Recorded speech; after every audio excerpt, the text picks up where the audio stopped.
बिस्मिल्लाहिर्रहमानिर्रहीम। I am Tahir Mahmood, principal of mathematics for 10th class. Student, हम 5 chapter को ही continue किए हुए हैं और इसका लेक्चर नंबर 3 होगा। आज हम देखेंगे कुछ ऐसी क्वेश्चंस को जो हमने पहले भी किए हुए हैं, उसी से रिलेटेड कोई क्वेश्चन नंबर 1, क्वेश्चन नंबर 2 और क्वेश्चन नंबर 3 वही हैं। उसमें से सीधा जो इंपॉर्टेंट चीज़ें हैं, जो इंपॉर्टेंट से पार्ट्स हैं, वो मैं आपके लिए कर देता हूँ। बाकी आपने खुद ही इसको सॉल्व करना है।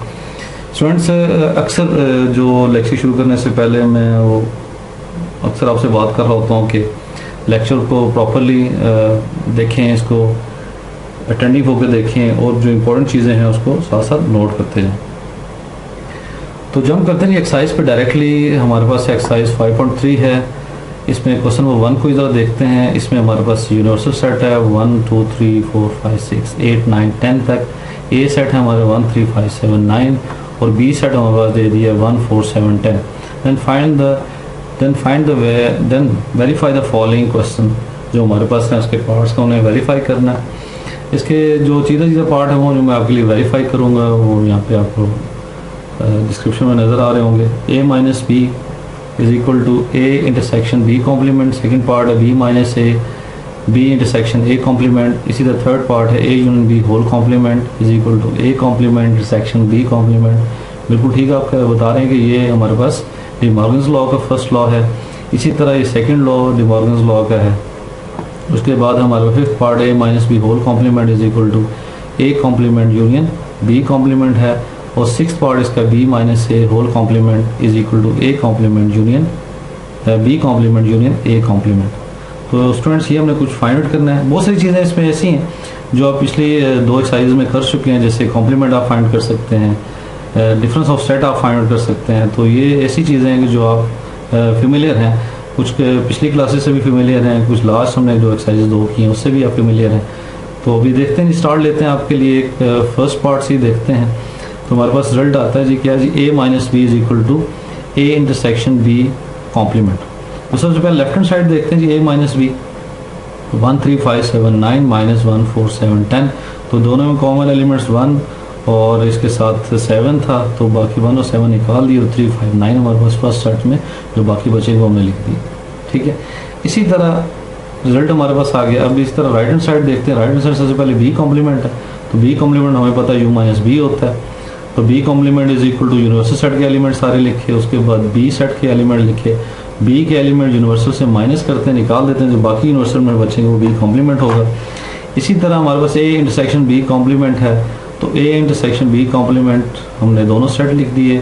और सेट का पता है कॉम्प्लीमेंट में क्या करते हैं, दोनों सेट्स के कॉमन एलिमेंट हम लोग लिख लेते हैं। तो कॉमन हमारे पास क्या है, 1 तो नहीं है, 3 दोनों में आ रहा है, उसके बाद 5 आ रहा है और उसके बाद 9 आ रहा है।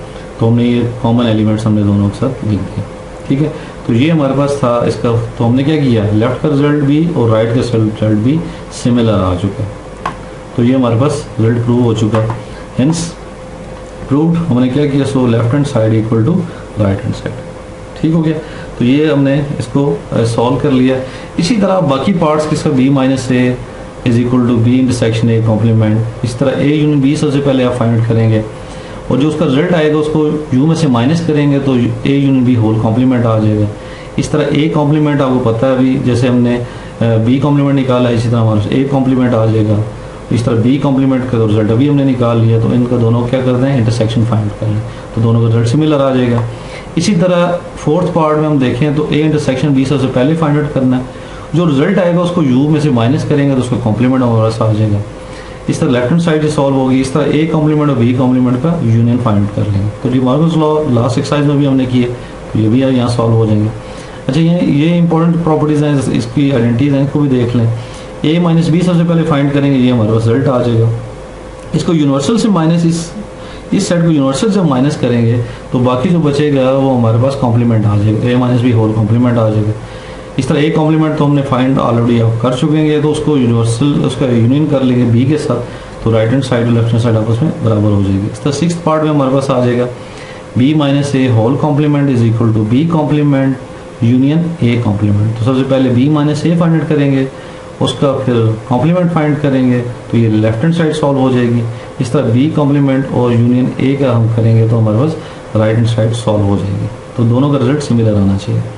अच्छा नेक्स्ट चलते हैं जी हमारे पास इसका 6th पार्ट देखते हैं। B minus A whole complement is equal to B complement union A complement.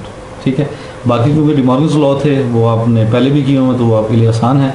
5th तो 6th पार्ट था तो इसलिए मैंने 6th पार्ट को चूज़ किया आपके लिए। तो सबसे पहले क्या करना शाबाश, अभी बताया मैंने थोड़ी देर पहले, बी माइनस ए फाइंड आउट करते हैं लेफ्ट हैंड साइड के लिए। तो बी माइनस ए पहले बी सेट लिखा, फिर हमने ए सेट आगे इसके एलिमेंट्स लिख लिए, दोनों के कॉमन एलिमेंट्स माइनस कर दिए तो 4 और 10 हमारे पास बचते हैं। ठीक है, इसे होल कॉम्प्लीमेंट लेना चाहता हूँ तो यू में से बी माइनस ए माइनस कर देंगे, सब्ट्रैक्ट कर देंगे। तो पहले यूनिवर्सल सेट लिखा, फिर ये एलिमेंट लिखे तो हमारा रिजल्ट आ जाएगा, यानी 4 और 10 माइनस कर दें, बाकी सारे एलिमेंट्स लिख देंगे। तो हमारे पास आई 1 2 3 4 निकाल दिए, 5 6 7 8 और 9 10 की भी हमने निकाल दिया। तो ये हमारा रिजल्ट आ जाएगा लेफ्ट हैंड साइड का। इसी तरह से पहले क्या किया, बी कॉम्प्लीमेंट हमने फाइंड किया, यू माइनस बी, तो यूनिवर्सल सेट के एलिमेंट सारे लिखे 1 to 10। इस तरह बी के एलिमेंट सारे लिखे 1 4 7 10, तो 1 4 7 10 हमने इसमें से निकाल दिए, 2 3 5 6 8 9 हमारे पास आ गया। तो बी कॉम्प्लीमेंट यूनियन ए, तो पहले बी कॉम्प्लीमेंट के एलिमेंट लिखे 2 3 5 6 8 9, यूनियन 1 3 5 7 9। तो ऐड करने से, यानी यूनियन का मतलब एडिशन है, दोनों को इकट्ठा करना है। तो इकट्ठा करने में हमने देखा तो 1 2 3 5 6 7 8 9, तो ये हमारे पास रिजल्ट पहले में भी आ रहा है। So left hand side equal to right hand side. ठीक हो गया। तो ये कुछ इंपॉर्टेंट पार्ट्स थे जो क्वेश्चन नंबर 1 के आपको थोड़ा सा डिफरेंट थे पिछली एक्सरसाइज से, तो मैंने उसको भी कर दिया। अच्छा, अब ये जो इन्हीं की मदद से आप क्वेश्चन नंबर 2, क्वेश्चन नंबर 3 और क्वेश्चन नंबर 4, तो नहीं क्वेश्चन नंबर 3 तक आप उसको सॉल्व कर सकते हैं आसानी के साथ, क्योंकि वो जो चीज़ें पिछली एक्सरसाइज में और कुछ अभी आप प्रैक्टिस कर लेंगे तो ये क्वेश्चन जो आगे हमारे पास डिमांड क्वेश्चन नंबर 2 और 3 में भी यही है। क्वेश्चन नंबर 4 में अगर मैं जंप करूं तो उससे पहले क्योंकि थोड़ा सा बैकग्राउंड आपको देना चाहता हूं वेन डायग्राम के हवाले से। तो स्टूडेंट आज हम नेक्स्ट चलते हैं जी वेन डायग्राम के ऊपर, जो बड़ी ही इम्पोर्टेंट है, बड़ी क्लासेस में भी आपके काम आएंगी और छोटी क्लासेस में भी आप इसको थोड़ा बहुत सीख के आए हुए हैं। लेकिन क्योंकि 10th क्लास में एक नया चैप्टर के हवाले से हम बात कर रहे हैं तो थोड़ा इसको रिवाइज कर लेते हैं, एक्सप्लोर भी कर लेते हैं। नेक्स्ट एक्सरसाइज से पहले आपने इन चीज़ों को थोड़ा सा ओवरव्यू कर लेना है, ताकि जब हम क्वेश्चन को सॉल्व करें तो वहाँ पे आपके लिए आसानी हो। तो वेन डायग्राम क्या है जी, एक ब्रिटिश मैथमेटिशियन है जॉन वेन, इसका नाम जॉन वेन था। 1834 से लेकर 23 तक इसने इस पे मैथमेटिक्स पे वेन डायग्राम में काम किया। इसने इंट्रोड्यूस किया रेक्टेंगल को एज ए यूनिवर्सल सेट, वो उसको लेता था और इसके अंदर जो सेट को यूज़ करता था, इसी रेक्टेंगल के अंदर यूज़ करता था, इनक्लोज फिगर के अंदर, यानी सर्कल की फॉर्म में सब सेट्स को मेंशन करता था, ए और बी को। तो देखते हैं ज़रा इसी चीज़ को, तो देखते हैं हम कैसे इसने जॉन वेन ने सेट्स के ऊपर इसको अप्लाई किया। नेक्स्ट है जी हमारे पास कुछ चीज़ें, उसको भी देख लेते हैं। हमारे पास है यूनिवर्सल सेट, ये एक रेक्टेंगल है जी हमारे पास, इसने एज ए यूनिवर्सल सेट के लिए यूज़ किया रेक्टेंगल को। ठीक है, वेन डायग्राम में हम उसी के नाम से, ये मैथमेटिशियन के नाम से ये चल रहे हैं। तो वेन डायग्राम में सबसे पहले यूनिवर्सल सेट की नोटेशन हम यूज़ करते हैं रेक्टेंगल की फॉर्म में, और इसके अंदर रेक्टेंगल के अंदर ही इनक्लोज फिगर सर्कल की फॉर्म में हम मोस्टली लेते हैं सब सेट्स को। ठीक है, अब बेसिकली जब भी यूनिवर्सल सेट होगा, जो बाकी सेट उससे होंगे वो part of the universal set ही होंगे, यानी सब सेट्स ही होंगे जो उसके साथ हम जिसको डिस्कस करेंगे, जिनको हम सिंप्लीफाई करेंगे। तो रेक्टेंगल के अंदर हम सर्कल्स की शक्ल में सेट्स को मेंशन करेंगे वेन डायग्राम के अंदर। अच्छा, ये हमारे पास एक सेट हमने ले लिया ताकि आपके लिए आसानी हो। इसी तरह मेरे पास आ जाता है, ये यूनिवर्सल सेट के अंदर 2 सेट मैंने दे दिए। आज मैं 2 सेट की बात करूंगा वेन डायग्राम के हवाले से। तो 2 सेट मैंने अलग-अलग 2 सेट ले लिए, ये दोनों डिसजॉइंट सेट हैं। इसकी थोड़ी एग्जांपल हम देख लें। यूनिवर्सल सेट के लिए मैंने लिखा था 1 2 3 4 5 6 7 8 9 10, तो ये बिगर सेट के लिए हमने इसे यूनिवर्सल नोटेशन कर दी। इस तरह हमारे पास ए सेट है 1 3 5 7 9, तो इस the part of this one हमने देखा यहाँ से, यानी ए इज ए सब सेट ऑफ यूनिवर्सल सेट, यानी कि ये जितने भी सेट होंगे यूनिवर्सल सेट के सब सेट्स होंगे।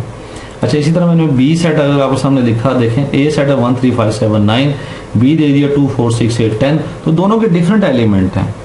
तो डिफरेंट एलिमेंट में जब भी होंगे तो ये हमें अलग-अलग हम इसको सर्कल की शक्ल रेक्टेंगल में हम इसको शो कर देंगे। ठीक है, ये थोड़ी सी बातें आपने याद रखनी है वेन डायग्राम के हवाले से। अच्छा, नेक्स्ट हम चलते हैं। इसी तरह हमने देखा कि अगर ये ओवरलैप कर रहे हो, ओवरलैप मीन अगर दोनों सेट्स के, अगर ऐसे दो सेट हैं हमारे पास जिसमें दोनों के कॉमन एलिमेंट्स कुछ ना कुछ हैं, तो हम ऐसे इसको ओवरलैप करेंगे, यानी एक दूसरे को थोड़ा सा पहले सेट के दूसरा सेट आ जाएगा, तो दो ये हमारे पास ओवरलैप करेगा, ओवरलैपिंग सेट इसे हम कहते हैं।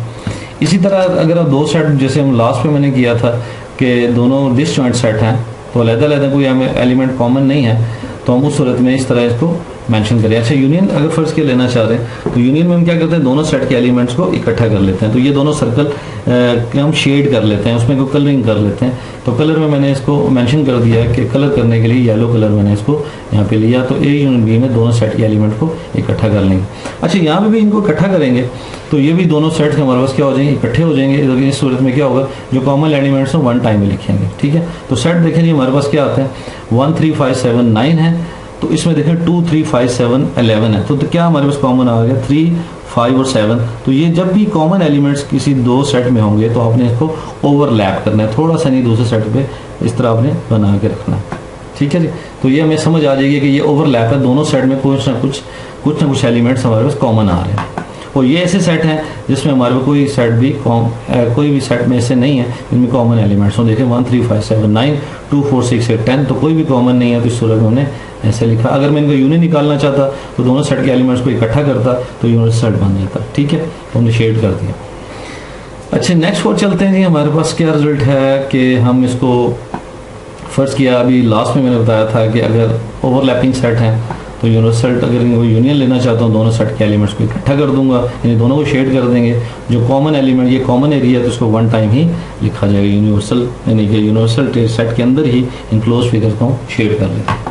अच्छा, इसी तरह अगर फर्स्ट किया कि ए माइनस बी लेना चाहते हैं ओवरलैपिंग सेट ही हैं, तो हम क्या करते हैं कि जो ए और बी के कॉमन एलिमेंट्स हैं उसको तो निकाल देते हैं, बाकी जो ए में बचता है उसको हम लिख लेते हैं। ठीक है, तो ये हमने देखा कि ये हमारे पास जो उसी एरिया को शेड करेंगे जो हमारे को पीछे बचेगा। ठीक है, जैसे हमने लास्ट जो क्वेश्चन किया था इसमें ए माइनस बी हमने किया था, तो आपने देखा होगा कि जो बी के एलिमेंट जो फर्स्ट में थे, जो कॉमन थे, वो हमने उसमें से निकाल दी, जो बाकी ए में बचे थे हमने उनको लिख दिया था। तो ये हमारे पास रिजल्ट आ जाए, ग्रीन जो शेडेड एरिया है ये हमारे रिजल्ट की शक्ल में हमारे पास आ जाएगा। ठीक है, तो देखें सेट ये हमारे पास ओवरलैपिंग सेट के लिए मैंने यहाँ लिख दिया आपके सामने, 1 3 5 7 9 2 3 5 7 11। ये set of the odd numbers हैं, ये set of the prime numbers हैं, तो प्राइम नंबर 3 5 7 कॉमन आ रहा है, तो हमारे पास ये दोनों सेट की कंडीशन ओवरलैप कर रहे हैं सेट। ठीक है, तो जैसे जैसे हमारी जो रिक्वायरमेंट हो जाएगी वैसे वैसे हम उन पर शेड या उसको कलरिंग करते जाएंगे, या जैसे भी हम लाइनिंग करते जाएंगे वो हम बाद में इसको नेक्स्ट में इंशाल्लाह इसको अगले क्वेश्चन के साथ देखेंगे। इसी तरह जी हमारे पास है, अगर फर्स्ट किया कि मैं ओवरलैप सेट है, यानी कि दोनों में कॉमन एलिमेंट्स कुछ ना कुछ हैं, उनका इंटरसेक्शन निकालना चाहते हैं, तो दोनों का जो कॉमन एरिया है उसको हम शेड कर लेते हैं। ठीक है, तो ये इंटरसेक्शन हमारे पास आ जाएगा। अगर ओवरलैपिंग सेट हैं और हम उनको डायग्राम के थ्रू शो करना चाहते हैं तो रिजल्ट हमारे पास कैसे आएगा, ए इंटरसेक्शन बी, दोनों का जो कॉमन है एलिमेंट उनको लेते हैं ना, तो उनका कॉमन एरिया यहाँ पे हम उसको उसी तरह हम यहाँ पे कॉमन एरिया को शेड कर देंगे किसी कलर में, चाहे लाइनिंग कर दें चाहे कलरिंग कर दें, तो ये हमारी अपनी चॉइस है कि हम इसको कैसे मेंशन करते हैं। अच्छा, नेक्स्ट फॉर हमारे पास है, फर्स्ट कर रहा हूँ कि ये भी ओवरलैपिंग सेट है, हम उनका यूनियन लेना चाहते हैं, ए यूनियन बी। तो ए यूनियन बी देखिए हमारे पास क्या आ जाएगा, ये सारा इंटरसेक्शन फर्स्ट किया ए और बी हमने यूनियन करना चाहते हैं, तो उसका कॉम्प्लीमेंट लेना चाहते हैं, यूनियन भी करना चाहते हैं और फिर कॉम्प्लीमेंट भी करना चाहते हैं। देखिए यूनियन करेंगे तो हमारे पास रिजल्ट क्या आ जाएगा, दोनों सेट्स के कॉमन एलिमेंट्स आ जाएंगे। ठीक है, ए यूनियन बी, तो ए यूनियन तो ये सारा एरिया आ जाएगा। ठीक है, और उसके बाद जब हम उसको कॉम्प्लीमेंट लेना चाहते हैं तो कॉम्प्लीमेंट की ये इसका मतलब ये सारे एरिया छोड़ देंगे, जो बाकी बचेगा वो हम कर लेंगे उसको। ठीक है, तो ये हमारे पास इसका बाकी हमारे पास रिजल्ट आ जाएगा। ठीक है, इसके लिए सेट भी मैंने लिख दिए हैं, वही 1 3 5 7 9 है, 2 3 5 7 11 है, तो ये हमारे पास रिजल्ट आ जाएगा। ठीक है, तो it will be your up to you कि आप इसको नेक्स्ट इसको देखते रहें, इसको समझते रहें, तो ये आपके लिए नेक्स्ट एक्सरसाइज में जब एक्सरसाइज हम करेंगे, क्वेश्चन करेंगे, तो ये आपके लिए आसान हो जाएगा।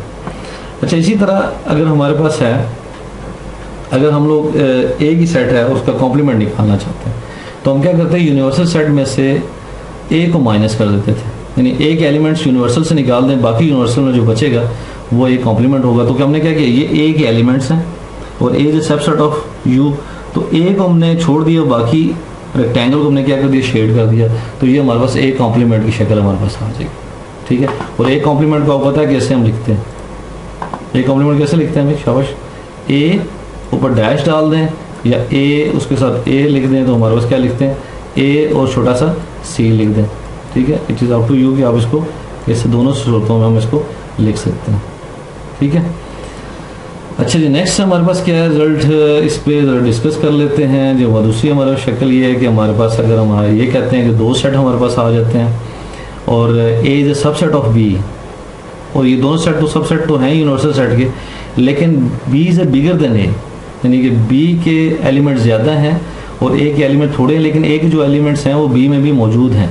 तो इस सूरत में हम कहते हैं A is a subset of B, यानी ए के जितने भी एलिमेंट्स हैं बी में भी हैं, लेकिन बी में उसके अलावा भी हैं। तो इस सूरत में हम क्या कहेंगे, जो छोटा सर्कल होगा वो सबसेट कहलाएगा। A is a subset of B, whereas A B are both subset of universal set. ठीक है, अब इस शक्ल में आपको अंदाज़ा हो रहा होगा जो छोटा सर्कल है वो बड़े सर्कल का सबसेट है। तो हम लिखने का अंदाज क्या है, यानी कि यू को राइट साइड पे गिरा देंगे तो आपको क्या आ जाएगा, A is a subset of B. अगर मैं उल्टा करना चाहूँ तो B is a superset of A. ठीक है, तो ये आपने थोड़ा सा इसको याद रखना। सेट इसके लिए थोड़ा सा मैं लिख देता हूँ, जैसे आपके पास हमारे पास आ जाता है 1 2 3 अप टू 10 ये यूनिवर्सल सेट के एलिमेंट्स हैं। तो 1 3 5 7 9 अगर हमारे पास आ जाता है तो ए कॉम्प्लीमेंट हमारे पास क्या आ जाएगा, 2 4 6 8 10 हमारे पास आ जाएगा। ठीक है, तो वो ए कॉम्प्लीमेंट आ जाएगा। इस तरह ये बी हमारे पास एलिमेंट्स हैं 1 से लेकर 10 तक, और ए के एलिमेंट हैं 1 3 5 7 9। तो आपने देखा कि ए के सारे एलिमेंट बी में मौजूद हैं, तो इस सूरत में A is a subset of B होगा। ठीक है, तो ये छोटी छोटी बातें हैं आपने नहीं दो सेट्स को हमने आज डिस्कस किया है, इसको आपने याद रखना है। इसी तरह अगर आप यहाँ देखें इस डायग्राम के तरह गौर से देखें तो यहाँ आपको नज़र आ रहा होगा कि ये दो ओवरलैपिंग सेट हैं हमारे पास। ठीक है, अब ये वाला जो एरिया है ये हमारे पास आ जाता है ए इंटरसेक्शन बी, ये सेंटर में जो आपके पास वाइट एरिया है ये इंटरसेक्शन बी, दोनों कॉमन एरिया। अगर मैं इसका कॉम्प्लीमेंट निकालूँ, अगर मैं इसका कॉम्प्लीमेंट लूँ, टोटल कॉम्प्लीमेंट लूँ, तो रिजल्ट क्या आता है, इसको छोड़ के बाकी सारा एरिया। ठीक है, तो ये आपने याद रखें, कॉम्प्लीमेंट जब भी लेंगे तो हमारे पास रिजल्ट यही है। अच्छा, फर्स्ट क्या है, इसमें बहुत सारे मेथड्स हैं, मैंने बहुत सारी चीज़ें लिखी हुई हैं। इसके साथ ए इंटरसेक्शन बी कॉम्प्लीमेंट है, ए इंटरसेक्शन बी कॉम्प्लीमेंट में फर्स्ट क्या निकालूँ तो ये बी सारा ये है, इसको छोड़ के बाकी सारा जो क्या बी कॉम्प्लीमेंट हो जाएगा। अच्छा, उसके साथ अगर इसको सारा छोड़ के बी कॉम्प्लीमेंट बन जाता है तो ए इंटरसेक्शन बी कॉम्प्लीमेंट, तो ए का जो एरिया है, ठीक है, और जो बी का एरिया है वो आपस में कॉम्प्लीमेंट की शक्ल में ये हमारे पास रिजल्ट आ जाएगा। फिर सिर्फ इतना रिजल्ट हमारे पास आ जाएगा। इसी तरह हमारे पास ओनली पोर्शन ऑफ ए जो बी के साथ नहीं आ रहा वो सारा आ जाएगा। इस तरह अगर B complement B intersection A complement लिया जाए, ए को छोड़ के सारा आता है, और बी के साथ लिया जाए फिर वही पोर्शन हमारे पास ये बचेगा। तो ए कॉम्प्लीमेंट बी कॉम्प्लीमेंट का रिजल्ट देखें, फिर रिजल्ट हमारे पास ये बचेगा। तो ये बहुत सारी एक मिक्सचर ऑफ डायग्राम के साथ आपको डिफरेंट मेथड्स आपको यहाँ समझाने की कोशिश की जा रही है इस डायग्राम के अंदर। जब थोड़ा गौर करेंगे तो आपको ज़्यादा अच्छे तरीके से बात समझ में आ जाएगी। ठीक है, अच्छा, इसके लिए सेट मैंने आपके सामने फिर वही लिख दिए 1 3 5 7 9 है, ताकि आपको थोड़ा सा आइडिया रहे। ये ओवरलैपिंग सेट है, ओवरलैपिंग सेट का मैंने आपको बताया था कि कॉमन एलिमेंट्स कुछ ना कुछ आ रहे होते हैं, that is called overlapping set. ठीक है, अच्छा जी, अब ये हमारे पास है कुछ ऐसे भी सेट हैं, जैसे अब हमारे पास फर्ज किया कि सब सेट है, जैसे ए इज सबसेट ऑफ बी होता और उनका हम इंटरसेक्शन निकालते, जारी बात है उसका, इसको भी हम मेंशन करना चाहते हैं। तो ए और बी का इंटरसेक्शन एरिया क्या होगा, जस्ट ओनली ए होगा। देखें, A intersection B that equal to A, जो रिजल्ट है उसको शेड कर दें, सीधा से आसान सा तरीका। ठीक है, इसको नहीं कि आसान वेट डायग्राम में क्या है कि आप सॉल्व करें, जो रिजल्ट है उतने पार्ट को आप शेड कर दें। ठीक हो गया। अगर कॉम्प्लीमेंट निकालना चाहते तो कॉम्प्लीमेंट क्या होता है, इस ए को छोड़ के बाकी सारा शेड कर लेते तो उसका कॉम्प्लीमेंट आ जाता। ठीक है, यूनियन करते हैं तो इसका मतलब है ए यूनियन बी होता, तो ए यूनियन बी में क्या आता है, बी आ जाता। और अगर उसका कॉम्प्लीमेंट लेते तो जस्ट क्या था, बी डैश क्या था, सारा बी को छोड़ के बाकी सारा शेड कर देते। इसी तरह अगर दूसरी डायग्राम देखें, ए यूनियन बी होता तो ये रिजल्ट होता, यानी बी आता रिजल्ट। ठीक है, तो ये इसने आपने इसको अच्छी तरह देख लेना। ये दोनों डायग्राम्स मिलती जुलती हैं, इसको आपने अच्छी तरह इसको याद भी रखना है और देखते भी रहना। अच्छा, आगे चलते हैं डिफरेंस ऑफ सेट। ये पहले भी कर चुके हैं लेकिन दोबारा से देख लेते हैं। अगर ए बी ओवरलैपिंग सेट हैं, जैसे अभी लास्ट में मैंने बताए थे तो अगर ए माइनस बी करेंगे तो क्या करते हैं, बी के एलिमेंट जो ए में मौजूद हैं उसको छोड़ के बाकी सारा ए जो बचेगा वो हमारे पास ए माइनस बी होगा। तो ए माइनस बी में जस्ट ओनली ए का बाकी पार्ट जो बी के साथ कॉमन था उसको छोड़ देंगे, बाकी एरिया को क्या करते हैं, शेड करते हैं। इस तरह बी माइनस ए होता तो क्या करते हैं, बी में ए के जो एलिमेंट है उसको छोड़ देते और बी को क्या करते हैं, शेड कर लेते। ठीक है, तो ये थोड़ा सा आपने यहाँ से याद रखना है। सेट देखें मैंने आपके सामने लिख दी है ताकि आपके लिए आसानी रहे। अब इसको सॉल्व करेंगे तो आपके लिए वही रिजल्ट आएगा जो हमारे पास यहाँ पे शेड हुआ आपको नजर आ रहा है। स्टूडेंट अभी आपका दिल कर रहा होगा कि आपको असाइनमेंट दी जाए, तो असाइनमेंट में ये है कि आपने आज जो एक्सरसाइज 5.3 की है इसका पहला, दूसरा और तीसरा क्वेश्चन अपनी नोटबुक पे सॉल्व करें और इससे रिलेटेड एग्जांपल्स जो हैं वो लाजमी करें। इसके अलावा जो स्लाइड्स पे मैंने आज आपको वेन डायग्राम के हवाले से डिफरेंट जो आपके उसमें हैं डायग्राम्स हैं उनको अपने रफ कॉपी पे सॉल्व करें, मतलब उसको बना लें, बना के उसको शेड करें प्रॉपरली। अगर इसमें कोई आपको प्रॉब्लम आती है तो आप क्यूरी में मैसेज कर दें तो उसको भी आपको रिप्लाई कर दिया जाएगा। ठीक है, उम्मीद है कि आपको कोई प्रॉब्लम नहीं होगी, लेकिन अगर कोई प्रॉब्लम आती है तो उसको आप मैसेज कर दें तो उसका आपको रिप्लाई कर देंगे। तो आज का लेक्चर भी इंशाल्लाह आपको अच्छा लगा होगा और आपको इंटरेस्टिंग भी लगा होगा, क्योंकि वेन डायग्राम में नई चीज़ थी जिसको आपने उम्मीद है कि इंटरेस्ट लेके उसको समझा होगा। तो टिल नेक्स्ट लेक्चर, अल्लाह हाफिज़।